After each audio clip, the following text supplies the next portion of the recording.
Hi. Hi. Hello, everybody. Hello, and welcome to the Brooklyn Rail's 1091st New Social Environment.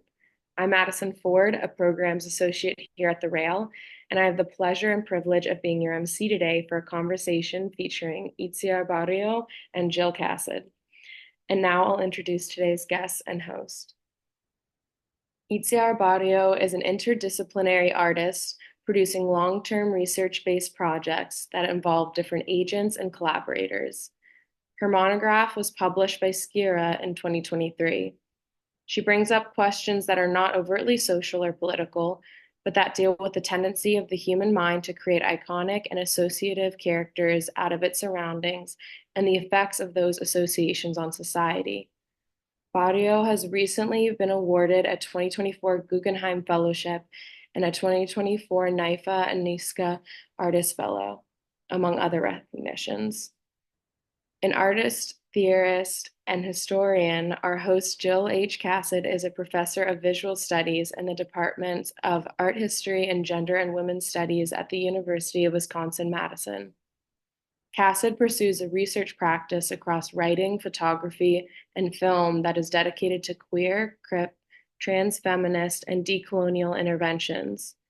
Casid is bringing to completion Doing Things with Being Undone in the Necroscene, the first part of a two-book project on form at the edges of life. Casid's artwork has been exhibited nationally and internationally. And I'm happy to pass the mic over to Jill, but before I do so, just a note, if you have any questions during the conversation today, we will have a link in our chat where you can submit those, and we will be taking a Q&A session at the end. All right, thank you so much, you both, for being here. Jill, over to you. Well, wow, this room, I am so happy to see so many cherished allies, interlocutors, fellow travelers with us. And before we begin, I want to start with an acknowledgement. I'm the queer descendant of Jewish refugees from Germany and what's now Belarus and Ukraine. My great-grandmother, after whom I was named, was taken on the first transport of Jews out of the Baden region to the Gurs concentration camp in southern France. As the descendant of dispossessed Jews, many of whom didn't survive, I refuse the weaponization of my grief and losses and the tactical weaponization of Holocaust memory more generally as fuel for the Israeli state's genocidal war machine. I condemn the assaults on artistic, academic, and journalistic freedom and the double standards with regard to boycotts and calls for divestment and sanctions. And in their names and my own, I'm with Palestine still, in not just calling for a ceasefire, but also naming to dismantle the genocidal apartheid regime of our time, and doing so as a praxis of love. I also recognize that I join you from the unceded territory of the Ho-Chunk Nation. In addition, I want to thank my friend Chi-Ming Yang for the acknowledgement that Zoom is not outside settler colonial occupation. The Zoom corporate technology that brings us together virtually is headquartered in San Jose, California, on unceded Muwekma Ohlone land. Let's remember that virtual space too has a material basis and participates in the ongoing legacies of land theft. Without material consideration of land back, the right of return, reparations, and abolition of the carceral state and colonial occupation, acknowledgement is never enough. Let's then not just acknowledge, but also hold open the possible portal that holding this conversation presents as a chance to send the reverberations of a never again for anyone, and a transversal no to US imperial funding of the Israeli state war machine, no to the carceral state, no to selective solidarity, and no to white supremacy and Euro-exceptionalism as the channel for a binding bond among the uncounted in the condition of a worldlessness that in my own work I've been calling the necroscene, to bring close a reckoning with the catastrophe that's already occurred, and yet within this worldlessness, a palpable sense that there are still ways of doing things with being undone, to insist on the supports for livable life, for Palestinian, Black, Brown, Indigenous, queer, and trans life. And I want to thank the Brooklyn Rail for holding space for precisely this kind of work. So we're going to start the slideshow here. And we're gathered for this convo on the occasion of multidisciplinary artist Itziar Barrio's solo exhibition, installation shots of which we're going to be seeing in the rotating slideshow. This exhibition, let us go back to the beginning at SALT Istanbul until September 29, presents an excitingly spacious and chroma-saturated new iteration of Barrio's material trilogy that situates three of Barrio's film-based projects amidst newly commissioned sculptures. We're also gathered to mark and celebrate the publication of Barrio's first monograph by SKIRA. And I'd like to start by sharing really how thrilled I am to be having this conversation. The gay, as I can't help but want to call it, or rave science of Barrio's cosmography as material method really had me from the first moment I saw Barrio's exhibition, The Perils of Obedience, that we're seeing on the screen here at Participant Inc. in New York City in 2022. From the moment I opened the front door, I was taken by the vibratory ultraviolet of the walls and the sculptural and architectural screen that you can see kind of at a slant toward the back that fanned open the enclosure of its film installation. You weren't familiar, but you weren't afraid. But what really got me, and that effect hasn't reduced over time, was the way these formal devices opened the colloquies it staged on the couch to open the love, sex, work, money cubicles in our body minds. I also continue to return to the folding metal and stretched latex we can see in the next slide of its repurposed IKEA Jeff chairs that kink into insistent sculptural demonstrations, the ways that trans-affirmative and feminist, far from mutually exclusive orbits, as we've often been told, may bond together to yet bend, upend, and reposition the seemingly intractable, and do so with pleasure. And with that kind of setting of the scene, I'd like to start with this beauty of a book published by SKIRA.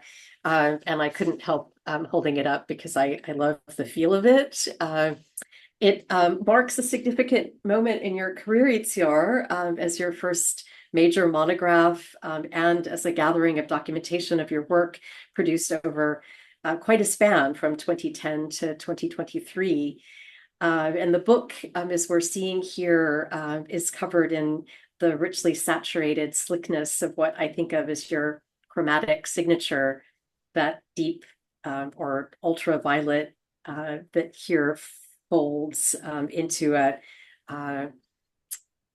cover, but also taken from a sensuous still from your film Robota MML. And tucked inside the flaps, and I don't know if we can see those on the screen, but folds out and beautifully in book form. We have stills from the 2014 video, The History of the Fist, that give the textured sense of cave formations. And the surprise and chromatic and textural contrast of that opening presages what's to come in the interior of the book. And we're seeing work pages on the screen here. There are texts by Johanna Burton, by Leah Gangitano, Manuel Surki, and me. We've talked about how the matte texture, the deep folds complement the sumptuousness of the images with the feel of the material of something also like a workbook, which says something, I think, to the way you work and how your work works across multiple media and forms to give us a working sense of the ways in which, as Johanna Burton puts it, gender, race, sexuality, labor, and desire are the subtexts of all negotiations, whether political or personal. Yet rather than simply victims of circumstance, we may work to rewrite and reroute the stories in which we also play a part. That is, I think of this book as at once a document and an archive, but also a workbook. And I wonder if you might tell us a bit about how it came about and some of your decisions in putting it together, including your commitment to translation, as the essays appear here in English, Spanish, and importantly also in Basque. Well, thank you, Jill, for the introduction. Thank you, the Brooklyn Rail, for having us here, Chloe, Madison, for all the labor, and thank you, everyone, for joining us. And yeah, I don't know where to start from, but maybe, yeah, I will say that the book started long time ago. I mean, it finally ended up taking 4 years, and I like to acknowledge that, the time that making a book takes usually. And this was for different reasons, is what ended up happening. Yeah, in 2019, Nick Misonmes and Eduardo Guiccioni from SKIRA approached me. And when they approached me was like with the idea of having a monograph of my own work. And that can take many, many forms and formats, right? But kind of like soon when we started the conversations, we decided that instead of like going back in time, maybe to, I don't know, the 90s or 2000, that I don't know if in my case that makes much sense. We decided to go more for the conceptual aspect of a book that will be kind of like a cohesive work representing specific bodies of work. So we ended up like deciding on works that are from 2010 to 2023. And yeah, and that is actually the main content. One of the projects that are, I guess, important in the book and also in my practice is the perils of obedience, as you were mentioning, that the premiere of the factual final film took place at Participant Inc. in 2022. And just to give a little key on that project, is the making of a film over time. I mean, over time so much that took me 12 years to make. So it's a regular joke about people that knows me and allows them to do it. But it's also that idea of the making as a way of signifying power dynamics and labor and bodies in labor. So in each of the locations that the film has taken place, that goes from Bilbao, that is my hometown, to New York City, where I live, to Bogota, Colombia, and the final stage actually was in Rome, in the Spanish Academy in Rome, as a fellow, actually. And during each of the locations, I will work with different performers and always a theater director, all of them from the context, and will actually devise different scenes that will be part of the final film. And one thing that was important is to kind of like analyze or kind of like deconstruct the specific films and manifestos and historical events that are very much attached to the context, and that really resonates with one of my main preoccupations of the rewriting of dominant narratives, let's say, right? I'm just saying that because that was like a body of work that occupies a lot in the book, but also takes the forms of video installations that like the image you see here, but also takes the form of a performance. Is why I like to say that is the making of a movie in real time and over time, because we have an audience in many cases, and other formats that the project takes on is sculpture and also prints or photographs. And I really like I like to say in a cross-pollinary way in my practice between different mechanisms and media. So sometimes I might start making a print that becomes a sculpture that becomes maybe the idea for a video or film, and that I think is maybe signified in the book also, in the way that they are not like, I mean, they are like final works, but there is also space for archive and ephemera, since I really take a lot of references from mainly film and theory, I will say, but music too. So some of them are there, not only like final works that the ones you see here. So that was also kind of like important, and I think you very nicely referred in your introduction as kind of like a work in progress, as I really kind of like work in that way. And then this maybe is like kind of like the first part of one of the project that you see in the first part of the book, along with the history of the fees, that is from 2013, and then we could have had it all 2012. But then we decided to kind of like represent the more like the trilogy I've been working in the last 7 years in parallel to the Perils of Obedience. So that actually is kind of like the two kind of like big bodies of work. One is actually very much signified for preoccupations around the field mechanism, bodies in labor and power dynamics, just to say some. And then the new trilogy called After Material is really much more signified for my preoccupations around technology and how we are becoming with it. So that is kind of like maybe the final the final part of the book. And then, yeah, maybe as you were showing, Jill, I don't know if it was clear, but I think maybe the inside of the book is actually a still from the history of the feast. That is a cave. It's an actual cave where I went to film. And it's an older project, as I kind of say now. But also I become to understand with time that the history of the feast is kind of like a hinge between all these two bodies of work. As I was starting to be working with technology, I used a 3D printer when at that time was not so accessible, let's say. And yeah, I think that is the thing. Maybe the other thing I will have to acknowledge other writers that are actually in the book, aside of the kind of like a commission text for the specific book. There are also texts by Xavier Acarin, Rachel Versteinberg, and David Marcos. That is people that I work in the past or have wrote about my work, and they're actually at the beginning of each of the sections. And then there are also even extras from Gillian McCanamine, actually from when she wrote about my work for the Brooklyn Rail, Anthony Howley, Darla Megan, and Eva HD. So it's just like, yeah, I wanted to have all those voices and all the people that have reflected my work too, and they're there. Well, there's so much to say about the book, but I also want to make sure that we make space too to talk about the exhibition at SALT right now. And I thought we might make that turn by focusing on your method. And I've described it as your cosmography as material method. And as the queer feminist method that we need. I've talked about your cosmography as ways of doing our independent relationality, not via impossible and even deadly fantasies of false transcendence, but rather in and through the precarious and vulnerable of our non-heroic, non-sovereign frailty, our incurable chronic. And I've also described that cosmography as method is not a function of political affiliation or identity, but rather a matter of sensory and sensual aesthetic praxis that makes the structural of the political felt in the beat of the personal.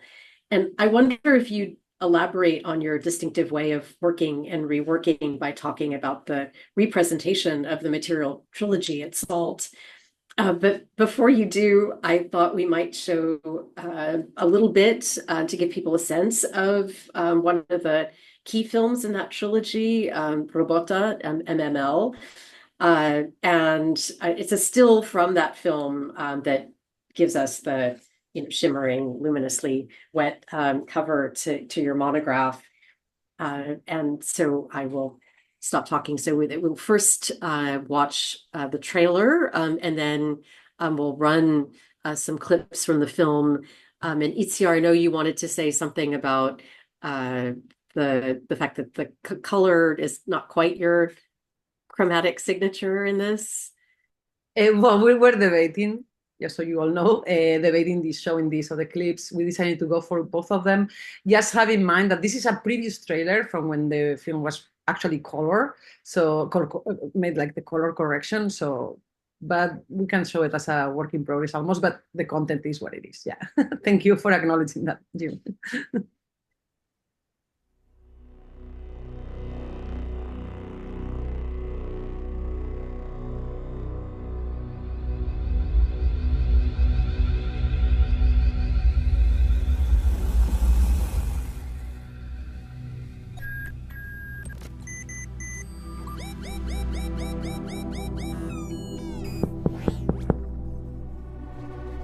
Adelante.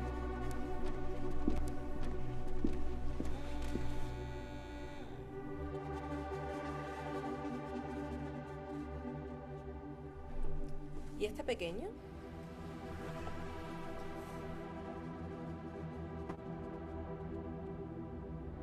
Precisamente lo que estamos intentando abolir es el trabajo y que todos los seres humanos tengan los mismos derechos y que no tengamos que hacer trabajos denigrantes cuando pueden ser hechos por máquinas.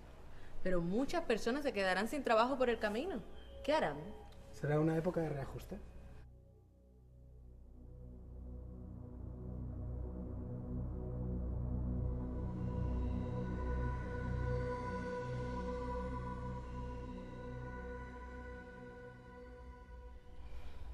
¿Por qué no salimos?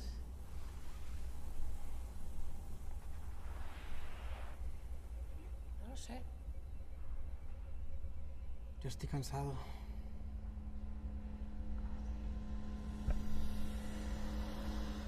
Yo creo que la gente del pueblo, la gente baja, es menos sensible al dolor.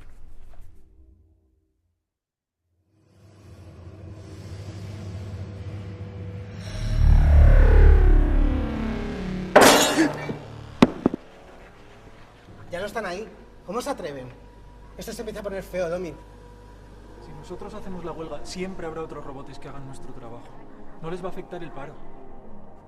¿No pensáis que es mejor ir preparando sin que se lo esperen un alzamiento? Eso es muy difícil. Lo que tenemos que hacer es empezar utilizando su propio lenguaje.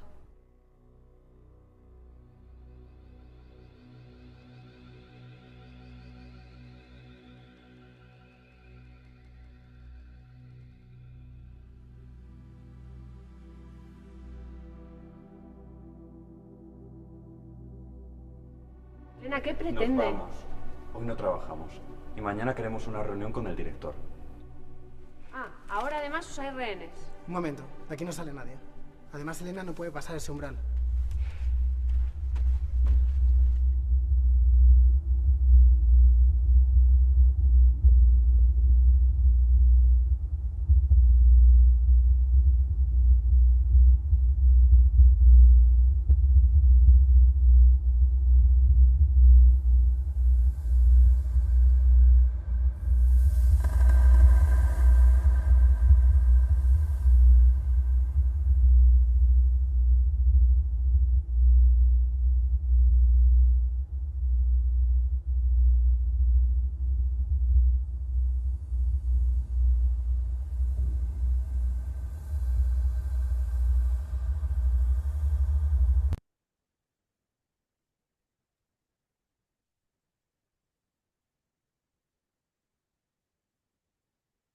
So, Itziar, tell us about your working method. I also love that you insist that we think about how robot or robota comes from the word for work.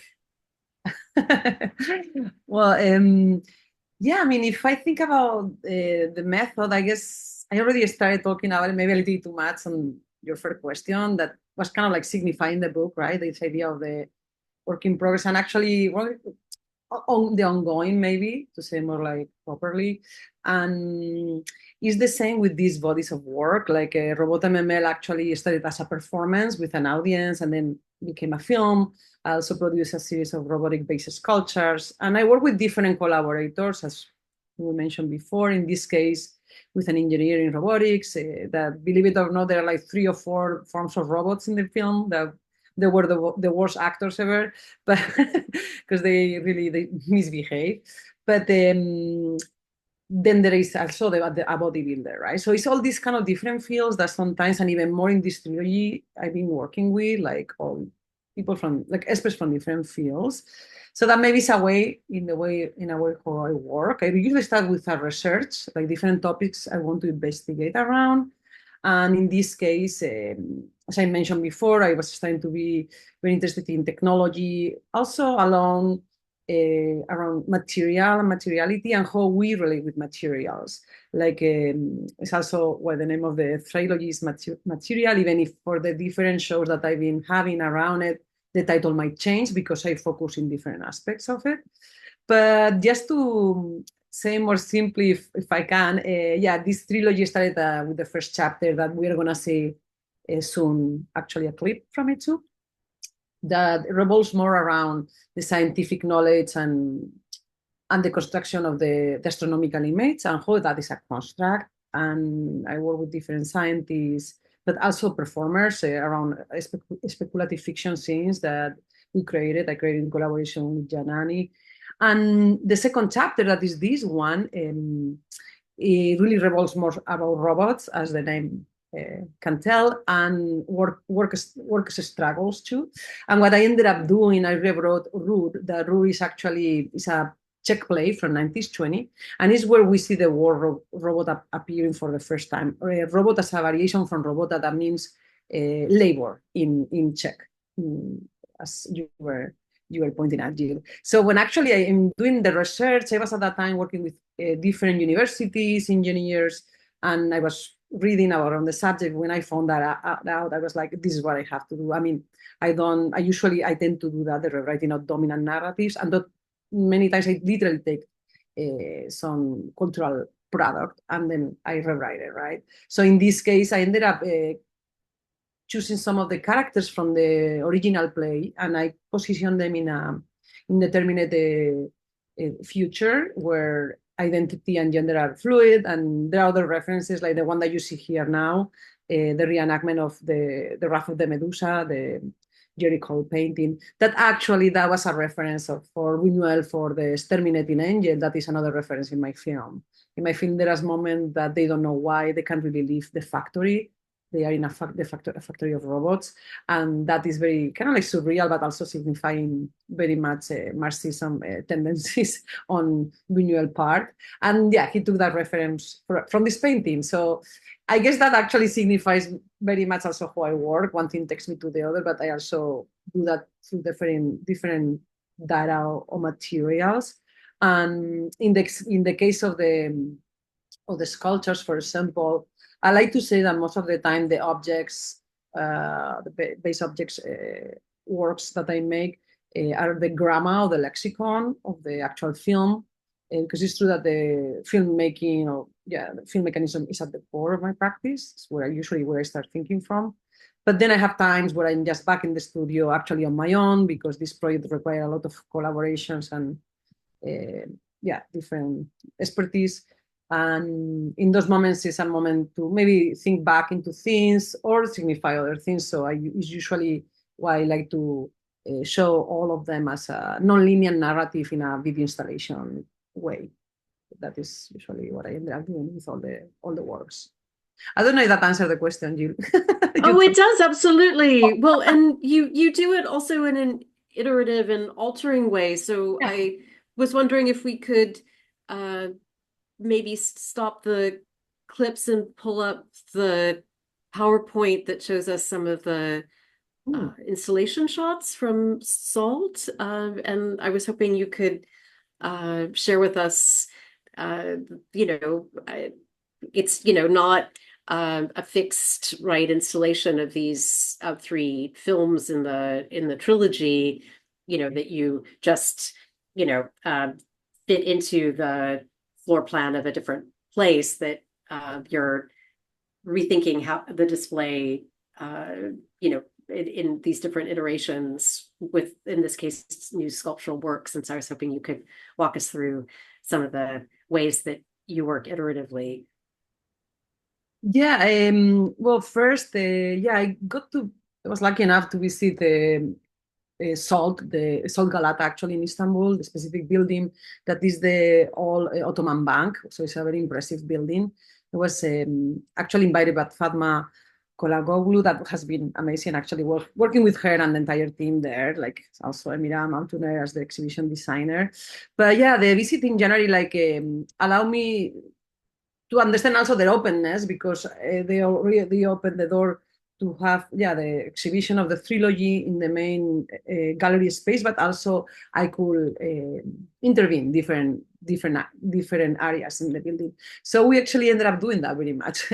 So that is also something that for me is very important and actually interesting, because as I mentioned before, I like to signify means of production. And when I was doing, for example, the Pearls of Obedience, the showing of the making of the actual film when we had an audience was very relevant for me, was bringing a lot of meaning into the conversations I was trying to have.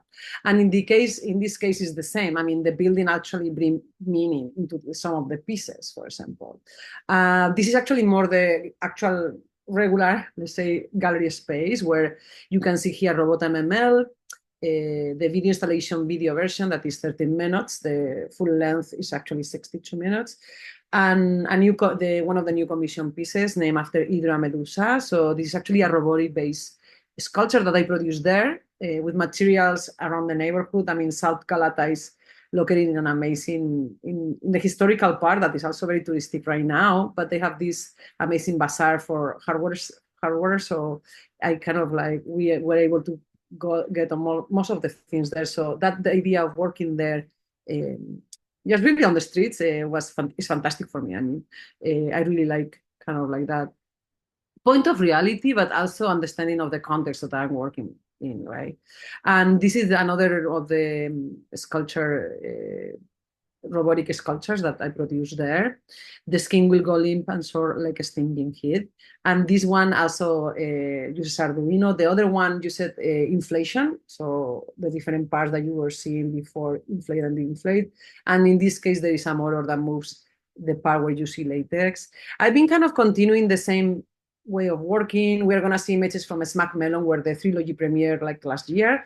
But in this case, I continued using spandex and concrete, but in this case I really wanted to work with a scale a little bit, so kind of like what is those sculptures that I made in the past a little bit like smaller, what would they be if they became like larger? I mean, really more like a sculptural preoccupation.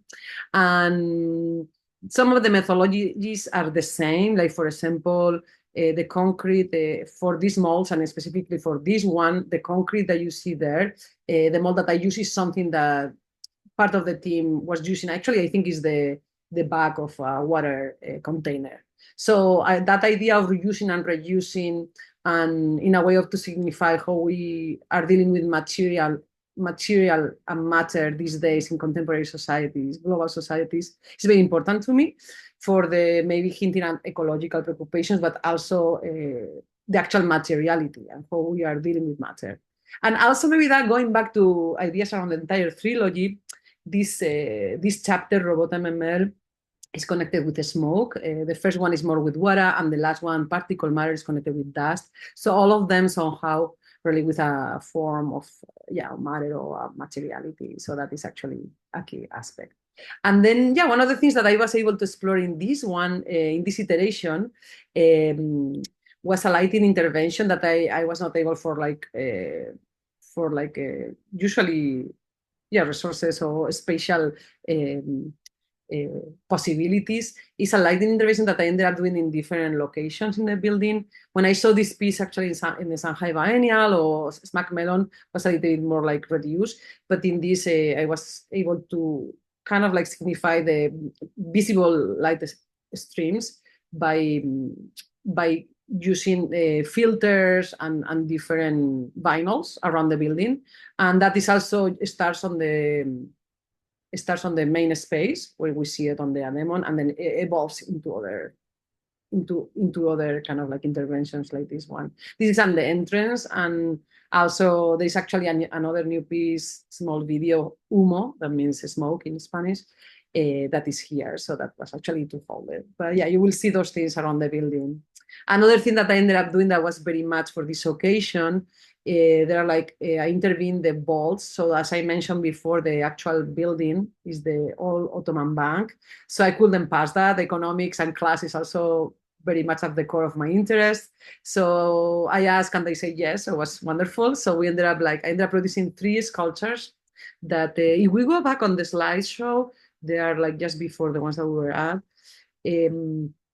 So I produced them. Actually, I produced everything there at SALT, working sometimes along with different technicians and technologies, and some of them just on my own. So this is one of the interventions in one of the vaults. I named it after the job. Then there is the other one that is called the bank, that I was very happy that I was able to install it along these all books and bank references and all money. And I remember the moment that we brought them with the archivist, and they have their gloves, and we opened it. For me, it was very, very moving. I really think about history also in my work. I like to go back into history to think about the future and future horizons. So that is always kind of somehow marked. And I think these interventions is how more clear I could do it in this specific. And these are old ledger books that are still there, right? So it's just amazing. It's like a historical part that they left as part of the building. And then the last one is, so this is the bank, because it's an actual bank too. And then the last one is the jail. So that actually you can really get in. It's another room that is, yeah, has like those bars. So the job, the bank, and the jail, I thought was kind of like, it's a good way. But it doesn't actually have a debtor's prison attached to the bank. This is your renaming to Yes. understand the relation between the bank and debt Yeah. bondage. Okay. Yeah. I mean, I think I always like to, I mean, titles are very important in my work, and semiotics and language. And I like to I like to create narratives sometimes with the title. So in this case, I think this is almost like a film, no? Like refers like a film, like the job, the bank, and the jail. But you can also create your own interpretation. But also it points out structures, right? And my work is all about that. My work is about dominant narratives and structures that we are all constrained by it, and are most trying to bring agency, right? Like, for example, in the periods of obedience, that older now project that I mentioned, for me, the interesting thing was like to bring the voice to the performers. So they were actually constructing the character life. So they will have agency, and the person and the character will kind of merge. So I always try to do that with fiction and fiction, with reality and reality. And in the case of naming and language, I think touches on those aspects too. Yeah. And actually, this Jill, if you allow me, Please. I realized that I didn't answer what you mentioned about my book being translated into Spanish and Basque along with English. But yeah, just to say that the SKIRA actually was very nice from the beginning. Their approach was like just to make it in English. But when I wrote the Spanish and also Basque, as I'm Basque, they were kind of like at the beginning, oh, that is interesting, but they were accepting it. For me, for me, language is very important, is what I was trying to say. It's like a political tool, and it's another dominant narrative, right? So I always tend to have everything translated into the three languages I am part of. And Basque as a minority language, I don't like to leave it outside either, if I can. Yeah. So. And then I think just connecting that, semiotics again are very important in my work. I really come from that, when I think of what I think.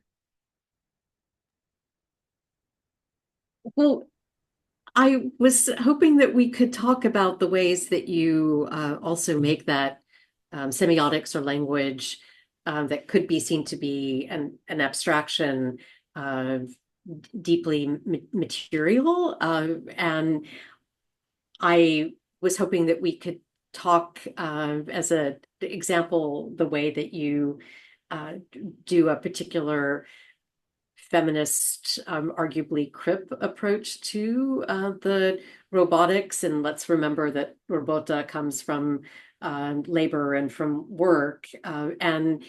So, we've talked about Itziar, the ways that you collaborate with brilliant artists, performers, scholars, scientists, but that you also co-labor with materials and technologies, some of them what come under the banner of the new or the once new. So you're often at the kind of, beginning of work, let's say with 3D printing or with Arduino or with, and we'll get to it in a moment, the antecedent to what's become Chat GPT. But I am really struck by the ways that even though your work has this kind of gorgeous chromatic glow and shine, that shine is more the shine of sweat and perspiration, and any a sensible newness is something that you keep complicating and even refusing. So I was hoping we could take, for example, what you do with robotics in your collaboration with design researcher Dr. Laura Forlano, and the ways that work, I've described it as getting low, dirty, intimate, and we might say crip via these sculptural machines that in the installation at Smack Melon, I was really excited that they were, I think, quite small, but also the ways that the movements that they make. And I haven't seen in person the ones that are in Istanbul. And so I'm curious whether those also, I was so captivated by the ways that they move almost imperceptibly. So as opposed to the heroic idea of the robot that moves in ways that we can't help but notice, the ways that these kind of twitch and make these very, very small movements. And that seems like a key aspect of the particular way that you've constructed them as data demons in your joint article with Furlano. And I'm going to reference this article, Great Collaboration from Data Devils to Data Demons, Reflections on a Cryptech Collaboration. And you'll find that in Leonardo, published just this past spring in April 2024. And I could say a lot more about these tiny machines at Macmillan, but I want to make sure that you get to say what you'd like to about the ways that you took the data from Furlano's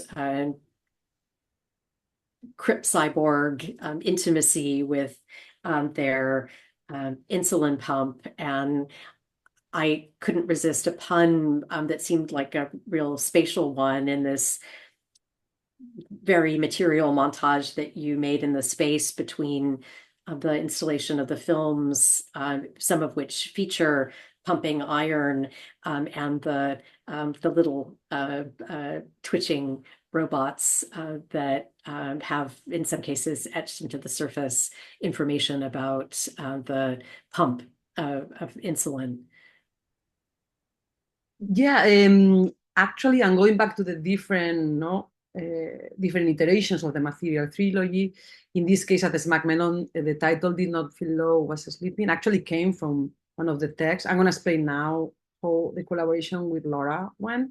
But just going back to the ones that we just seen, those specific robotic sculptures, the data didn't come from, for example, Laura Furlano or anything more specific than the materials. The actual, for example, inflation of on Hydra Medusa, yeah, that perfect. Thank you. The ends, the spandex part, let's say, the inflate and the inflate, and that is really related to a choreography and a rhythm that is based on the material. So how much inflates, and it's kind of like rhythmical interesting, and then you hear the sound definitely. So it's actually a little bit bigger, much bigger in scale, but the movement is not much more bigger than the other ones. Answering your intrigues, Jill. And the other one, the other sculpture that was newly commissioned for SALT, in that case, the movement actually is related with the Robota film. So as I mentioned before, each of the chapters are related with a form of a matter or materiality, and smoke is a presence, is very important in Robota MML, and actually somehow affects the human psyche. So in the next one, in the other one, the movement is related with the appearances of the film. So somehow I created like a world in itself of the actual works, right? And that also, I think, is important because that iteration was really more in the line of new materialism preoccupations that all of them have.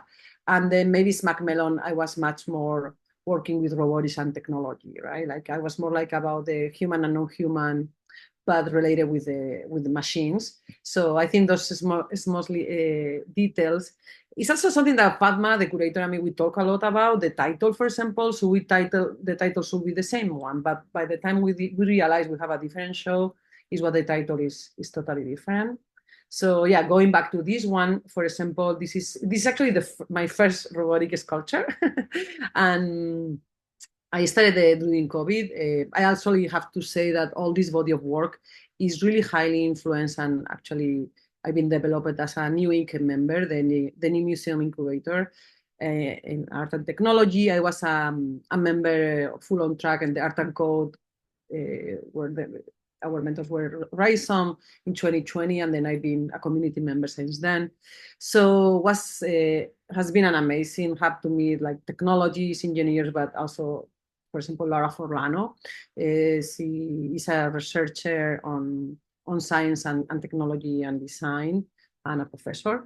And we actually, how I ended up collaborating with her, usually when happens to me, kind of, it's kind of like very organic. But one of the things that I would like to say is that in some point I came across one of her articles that she kind of like put down all the interactions that she had for entire month with the machine that she carries because she's a type 1 diabetic. So she was actually in that article signifying just the interactions, but also the malfunctioning and also the labor that she has to kind of like put into that.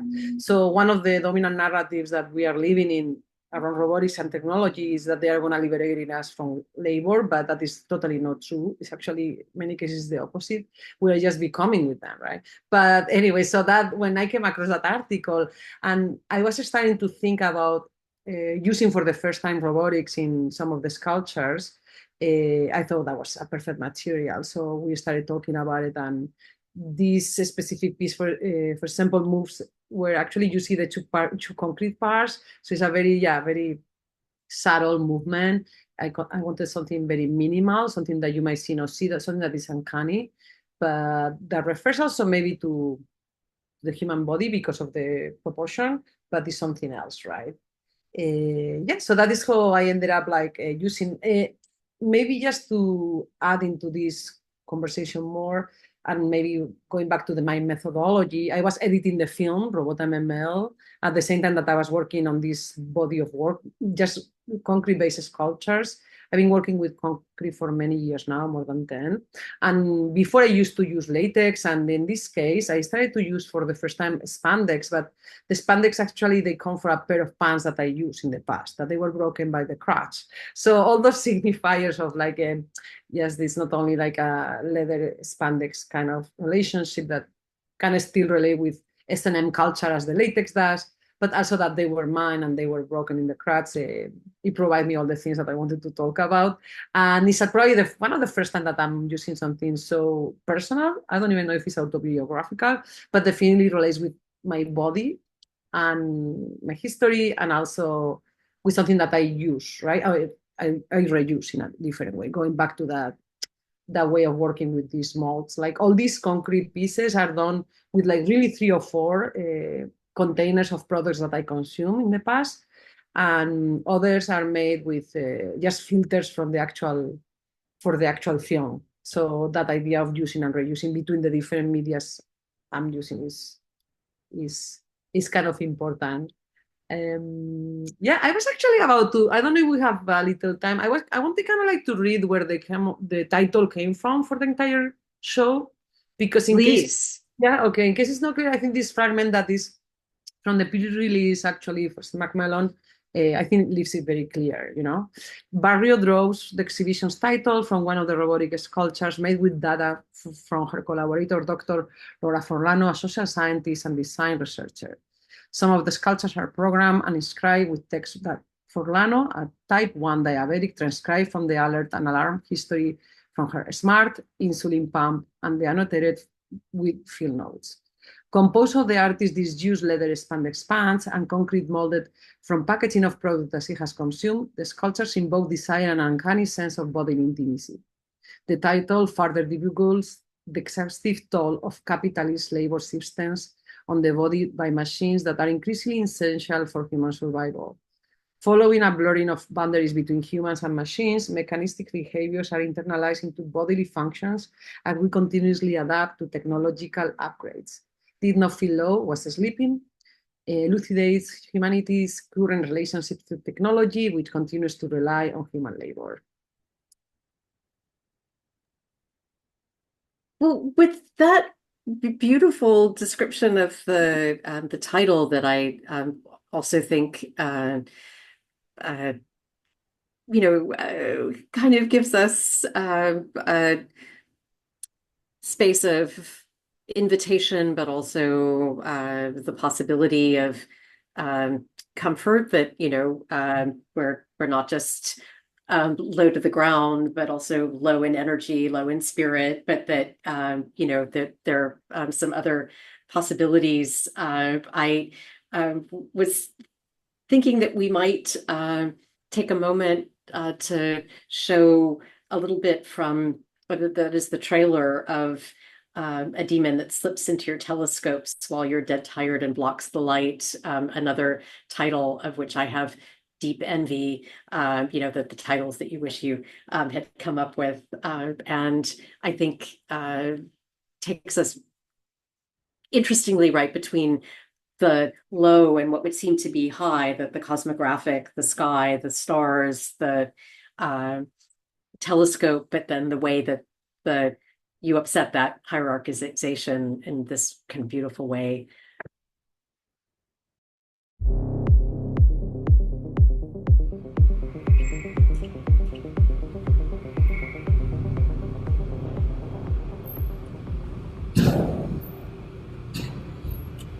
I study science and technology from all of its non-technical aspects. So in science studies, in anthropology and history of science, one of the common themes and one of, I think, the most significant contributions of our field is the idea that all science is constructed, which isn't to say that it's made up or fake or wrong or misleading, but that it is the product of human work.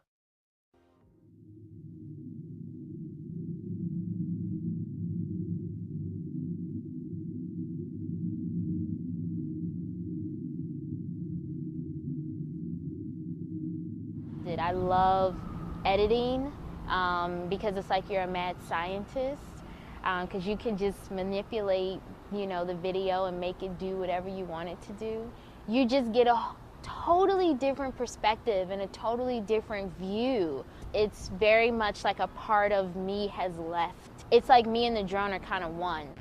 Here, our brown dwarf speaks to water on another brown dwarf. Maybe this is a manifest of jealousy. Maybe of love.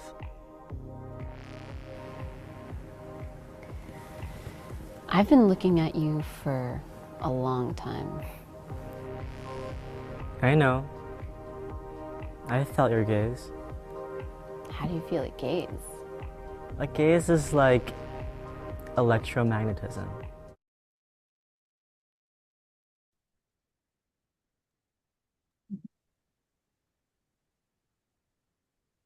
Before we go to questions in 5 minutes, I was wondering, Itziar, if you'd like to tell us anything more about the material trilogy, or if I could sneak in a question about your work with the precursor to ChatGPT and the exhibition at La Mama. No, I mean, maybe just to say that the entire trilogy analyzes the intersection of labor, matter, identity, and technology. And as I mentioned before, the different chapters signifies different things around these subjects. And the other thing that is very much in the entire trilogy signifies ideas around hybrid bodies and the non-binary and of different kind of agencies, I would say, yeah. Aside of all the other collaborations and different languages that I use, yeah. So I think just to say that, maybe I didn't say that very clear. Mm-hmm. Well, I think that's actually a beautiful jumping off point for this other really fascinating collaboration that went into the video and multimedia installation at La Mama in 2023. Again, a title I adore, and Dan and parentheses, when small metal is spun. That's the last and most recent of the projects that's represented in the SKIRA book. And I had a chance to think and write with the work, but it continues to haunt me. And I wonder if we could talk about how you negotiate the trouble of how in making work, you're also not just addressing, but, perhaps even shaping an us, or what we've, in film study have tended to inadequately call the spectator. I wrote about this work that the film that we're going to see at the very end is a clip from, is performed with breathtaking direct address by Candy Store. What even the Dan of the project's title may mean for us, and especially in this moment of transphobia gone wild, is stirringly opened. Now, DAN is the acronym for the permissive command, do anything now. That's also the brand title for a somewhat terrifying jailbreak version of ChatGPT that's marketed to allow you to bypass censorship. The genius at work in Dan, when some small metal is spun, transports us right into the deep end of fears of feminized vulnerability that can only imagine freedom and the negative of violence and violation. And yet your persistent spinning of an alter drive, what we might call an insurgent poesis, poetics in and of exquisitely vulnerable bodies that slips into the grammar of the marching orders of algorithms of dominance, shows us how to weave our way in, around, and through the systems, structures, and materials we're told can only upset, undo, even destroy us. With that kind of lead up, I was wondering if you could talk about this before we move to questions. We've got a couple of minutes, a little bit about this alter drive, or this poetics of another kind of transversal, the ways that your work calls to, but even shapes a transformed reader. What in the text is called We Vulnerable Readers Who Lead Us Through. Well, thank you, Jill, for the amazing presentation of this project.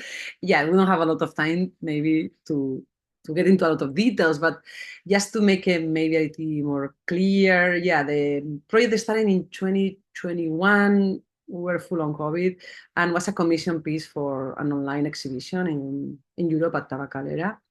And at that time, I kind of actually rescue an idea that I have for robot MML originally, that I will write the script with artificial intelligence. And I was already working with an engineer in robotics for that. And I kind of like move on from the idea. So when I got this new commission, I was like, I'm super interested. So I ended up putting together different ideas. That is how I usually work. So I definitely wanted to work with artificial intelligence. And at that time, GPT-2 was the most advanced technology. Actually, just soon after we made the project, that GPT-3 was available. And now we know ChatGPT is available to everyone. The way how GPT-2 works is very differently. Just to say that quickly, is you kind of have to know some code, really, and you're a much more active, actually, participant, let's say, right? One of the things, for example, that you have to do, you have to serve a data, right? So in my case, because I think it's very important and charge of meaning, I ended up using text from the Cyber Feminism Index by Mindy Su, that at that time was only a website. Now it's actually a very, I think, important book. And we ended up like searching on bodies. So we ended up putting as one of the data sets that. The other is the Gutenberg project, that is a free, accessible, amazing archive on books. And I went for poetry and using all the materials that we got from searching on labor, works on work. And the last element that we ended up putting into the algorithm, let's say, is an original manuscript by Candy Store, the performer that we see here on the screen, that was actually reading more than enacting the text that you're going to see actually on the video. We like to say that sometimes we were thinking it was maybe the in-between the machine and the human, when, in order to, when we're actually filming and as a prompt for them, but we also don't know. I really didn't want to impersonate like a full-on character, so I really wanted something in between, so that is part. The other thing that is important from this project is that I was very interested in using poetry as a place for hope in these kind of like traveling moments, and that we are living in, I think, for me, resonates in that way. And then also the glitch, errors, and the malfunctioning. That is not the first time that I use that. Before, more maybe references even to the imperfect cinema by Julio García Espinosa, or more like, because I use errors from the film mechanism. But in this case, the glitch that comes from or editing, or the actual malfunctioning of the machine was part of the project. And I actually have come to understand with time that actually holds a specific moment, because now the technologies are more advanced and they don't give those errors. Like, for example, what ended up giving the title is a moment that where the actual text is undone and then it gets stuck, was a common error, kind of like repetition. Now we don't have that anymore. So I think this piece also talks about the technology and the history of this technology. And I actually have ideas to keep working with it with the newer technology maybe available. Mm-hmm. Well, the work is iterative, and I also feel like our conversation is wonderfully going back to really key, fraught, but also exquisite issues in your work. And I jealously want to keep our conversation going, but also want to make sure that we have space for questions.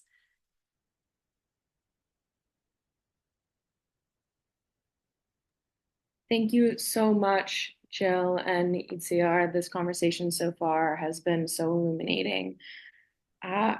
Let's start with a question from an audience member. Melissa asks, how do you see the relationship between cultures and technologies in your work? How your site-specific installations at SALT reflects this or informs this? Well, thank you for the question. I mean, in this case, I was only visiting once before going to this specific culture, so it's not that I did entire years of research. Like in the case of the periods of obedience, that is what I will do. But there are, for example, small details, like not only the specific site-specific interventions in the building, along with the Ottoman Bank and signifying that, maybe economics as structures of oppression around that. But the other thing that is clear, for example, is one of the sculptures. I named them Hydra Medusa, and for my visit in January, like Medusa is highly represented in archaeological artifacts, and I wanted to actually already go back to that mythology for another association with the previous iteration, where one of the photographs refers to Hydra as the island, but also as Wara. So anyways, all those things are there at play. So it's definitely I touch base. I kind of like got immersed a little bit on the context, and then I kind of like put that together into the result. With technology, I think we are all embedded in a global technological moment where, of course, some places might have different technologies, but at SALT, for example, I ended up working with technologies that I also knew about Arduino. So I think that was actually pretty easy, kind of like to work on that field there. I didn't have to kind of bring my own collaborators. That was a possibility, but yeah. So I don't know if that answered that specific part, but that is how I ended up approaching at least this project. Each project is case specific.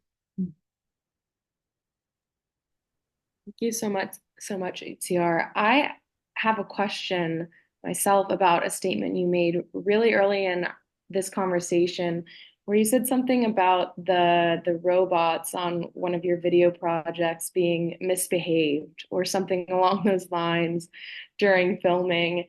And I found that to be so fascinating immediately. I'd love to hear your perspective on this idea that AI or robotics are an escape from human fallibility, but you ran into them, I don't know, providing some sort of perhaps flawed moments during filming. And I'd love to hear your thoughts. Yeah, I mean, it's actually true. Like, for example, the little robot that we only have seen it, I think, on the trailer, like a little bit, was produced by DART, and it's in engineering robotics. And we did it actually through a workshop with different students from an university there. So it has all those layers actually of being in that specific place. But aside of that, how the way how it works, we have like a sensor for like kind of like a Roomba, right? Like to move around the space in its own without we don't knowing what was going to happen. The other thing that it has the smoke, because it kind of like, as I mentioned before, smoke is very important on Robot MML in that entire chapter. So these specific robots are the new prototype in the factory in my film, where they are trying to anticipate human desire and needs. That is actually at the basis of what is happening these days in robotics, right? Like they are in robotics, the idea is not that to kind of like simplify labor, that is true, but where robotics are is more in anticipation and also artificial intelligence, right? So in a funny way, because I think it comes across as kind of comedic, in my film I signify that by these little robots that move around the space, and they have sometimes to put the smoke out when they feel the needs or desire, right? Because kind of like funny, but those moments we will do it with a joystick. And then just to tell you the logistics and going back to the production and the actual fact that life is material, right? Or materialized too. Yeah, many times the robot will do whatever they wanted. So we will be like cut and we'll have to take another take literally because of the robots were like, not answering through the joystick. Yeah, so I don't know if that is telling you between anecdotes, but also, yeah, I think it was very important for me to kind of go through that, because I think it's where we are with technology actually these days too. We're pretending it's perfect, and it's quite much far from that than we think. Yeah, I love that. I feel like it really highlights the way that these technologies are still so tied to our humanity, whether it's trying to predict us or we are trying to manipulate how it predicts us. And your work is a really great platform to explore those things. Well, another side that is super, sorry, just to add on that is important in this is the ideas around care, maybe, and repair. Because when you have a machine, you have to be always caring and repairing, well, even with phones, right, or computers. So we're testing this, for example, our internet connections before we join all of you, because we wanted to make sure there's not going to be a malfunctioning. So that is at the core of technology. We live with that. And I don't know, I think there's even something for me almost beautiful or poetic, or something maybe to learn. The machines are also something that we actually take care of them. I mean, that we have to attend to them malfunctioning, right? And that is part of that. As we are becoming with them, we're hybrid bodies these days, right? So, yeah, it's an amazing insight. Thank you so much. I believe Chloe has a question as well. Are you ready, Chloe? Great. I am ready. Thank you so much, Jill and Itziar, for this conversation. Itziar, like Jill, I'm totally enchanted by your titles. And many of them address someone. Many of them, speak to a you or an us. And I'm curious about that address, like how you think about it in the studio and maybe how it's changed after you've exhibited work.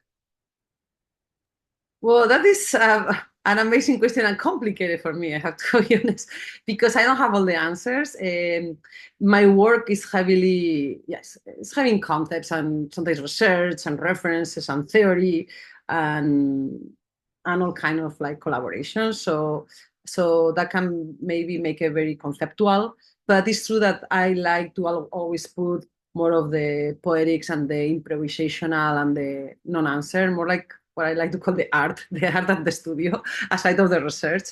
So the titles, many times, they are really moments that you can call them, in the old school language, inspirational. I don't know if I agree on that, but more like it's something that comes to me and I see it clearly.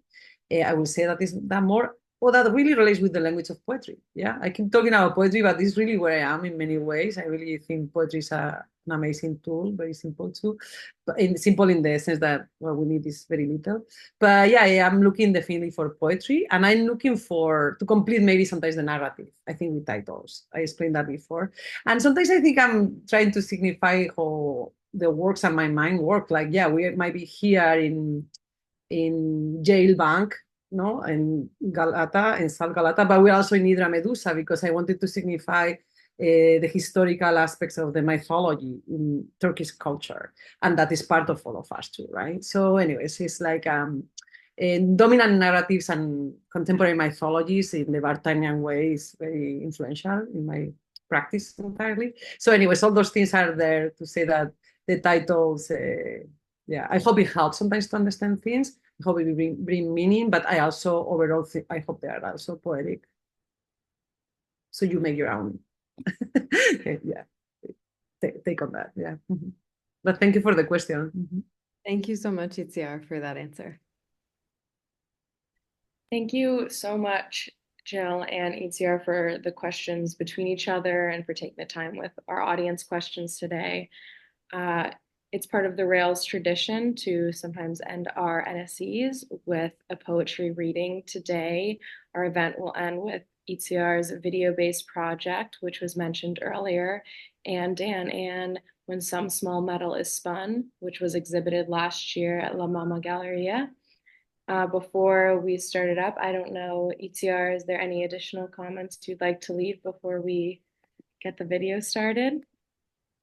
Not really. Thank you very much for being here. And yeah, maybe the show is up until next week. It's kind of becoming the sad moment of the show. It's coming to an end on September 29th. So if anyone is in Istanbul or want to invite anyone to go, it's there. It's actually free of charge for anyone. And then the SKIRA book is available online too, if anybody's interested. So thank you. Yeah, and we've left links in the chat to Itziar's and Jill's works if you're looking to have a link to those. So I suggest checking that out. All right, get this video started, guys.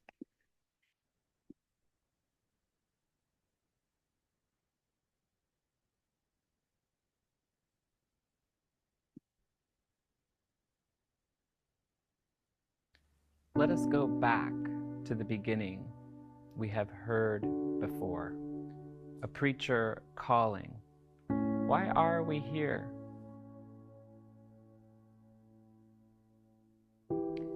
He is a man. He is not a yeah. I think of him like a ship. I think of him like a ship.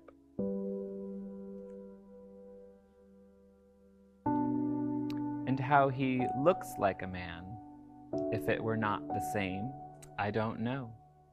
For each to question is precious. For each to seek is precious. And I have my dear brother who cries, "Bravo! Good night, sir." And who speaks as if I were a bird, and who speaks as if I were a man.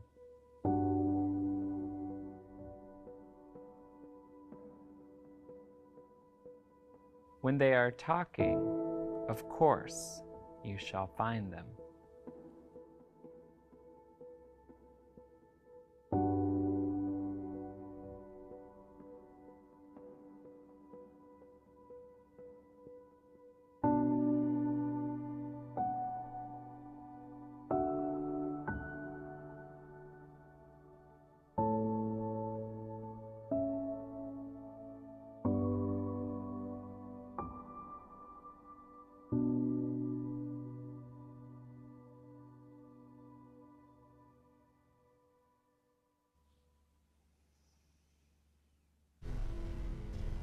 The skin.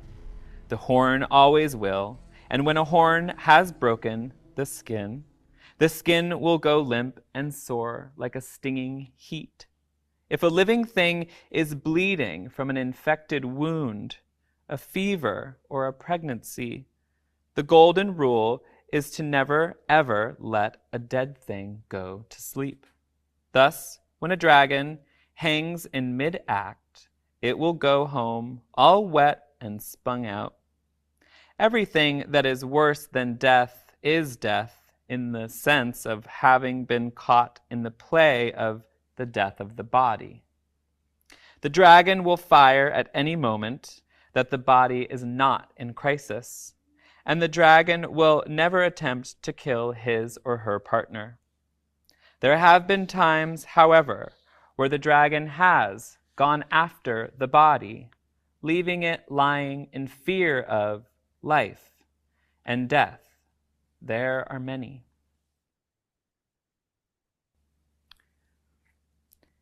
What if you gave me a graphic adventure and the worthiness?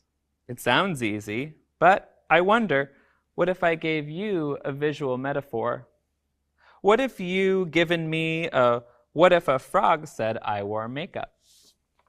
What if I gave the frog a frog face, and a frog face, and a frog face? I was interested in your art and your prose and your scientific and your science and your pictures and all the bells and the cables. And you were interested in the stories that you told me, in the fiction that you told me when you were 4 years old, because you knew what it was like to be a frog. And you told me the story, you told me the stories, you told me the stories, the nay. I had a lot of trouble imagining that I would have a gender.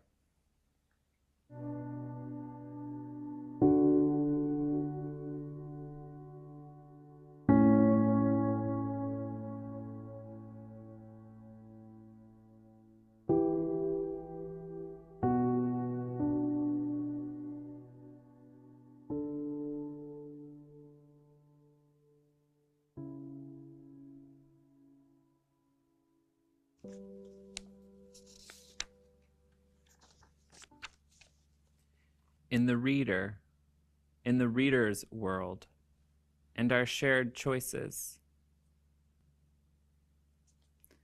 and expectations, and the text along with the reader, has generated a material meaning. In a sense, it is the reader who has contributed to the realization of the meaning and the significance of the text. But more importantly, it is the reader who has shaped the narrative of the text. But more importantly, it is the reader who has shaped the narrative, the formulae, and the structure of the text.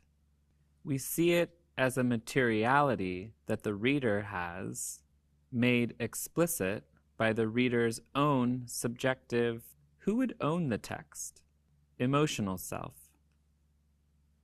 the reader's own visual self, the reader's own semiotic self, the reader's own body, the reader's own body of a text, and the reader's own emotional body of a text.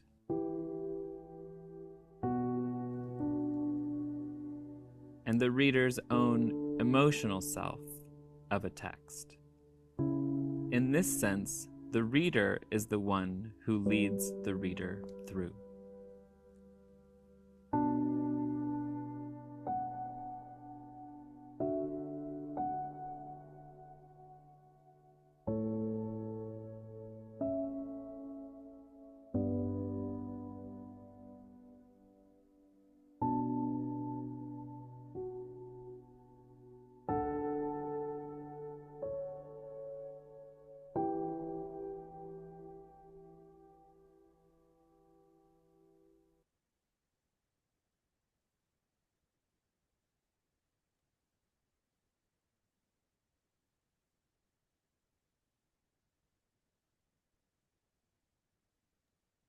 I'm so glad we ended on the reader. I feel like there's so much fear and sort of, trauma, ambient trauma around AI, and to end on that note of mutual aid, of its we vulnerable readers and our emotional bodies who lead us through together, that feels so important.